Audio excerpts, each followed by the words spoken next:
నీకు బెడ్షీట్ ఇచ్చి వెళ్దామని వచ్చాను. ఇద్దరి మధ్యన మౌనం యుద్ధం చేస్తున్నట్టుంది. అంటే ఏంటి? అంటే అక్క ఇక్కడే తిష్టేసిందేంటి? ఇక్కడే ఫిక్స్ అవుద్దా ఏంటి? అక్క నేను ఇక్కడ ఉండటం బావగారికి బాధగా ఉన్నట్టుంది. హాసిని, నువ్విక్కడుంటే నాకెందుకు బాధగా ఉంటుంది? అబ్బే, బాధేం లేదు. కావాలంటే నువ్వు మీ అక్క పక్కనే ఇక్కడే పడుకో. అంత ఆఫర్ నాకు వద్దులే బావా.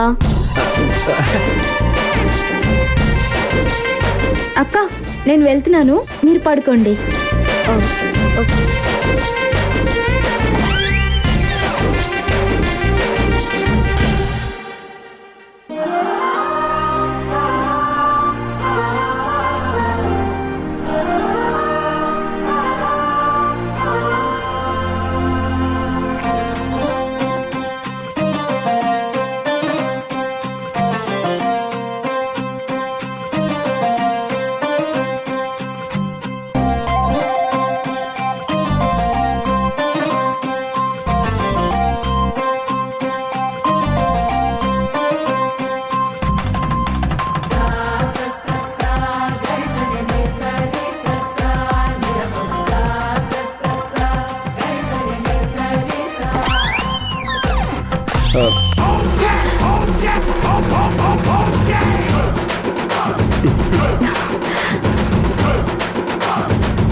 బావగారు వాటర్ ఇచ్చి వెళ్దామని వచ్చాను.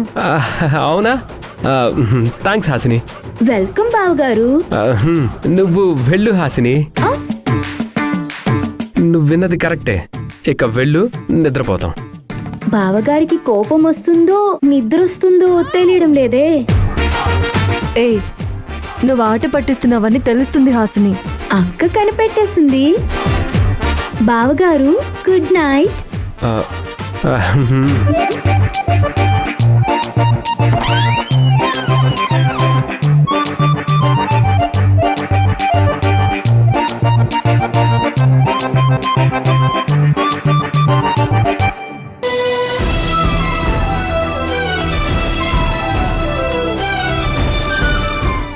సత్య గారు, మీరు మా అత్తయ్యతో గొడవ పెట్టుకోకుండా ఉంటే బాగుండేది. మనసులో బాధగా ఉంది. మంజు, చిన్న చిన్న విషయాల గురించి పెద్దగా ఆలోచించకూడదు, సరేనా?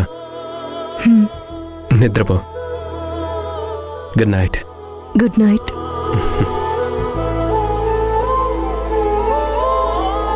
మంజు, మనిద్దరం ఫిజికల్గా దగ్గరున్నా మనసు ప్రకారంగా దూరంగా ఉన్నాం. ఈ దూరం తొందరలోనే దగ్గర అవ్వాలని ఆశపడుతున్నాను. సత్య గారు, మీరు నా మనసుని గెలుచుకున్నారు. ఆ విషయం మాటల్లో చెప్పలేకపోతున్నాను.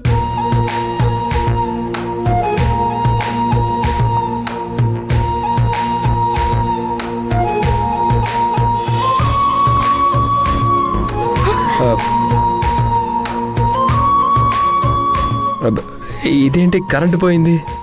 మాకిక్కడిది అలవాటే. మరిప్పుడు ఎలా? వేరే ప్లేస్ ఉంది, చూపిస్తాను రండి.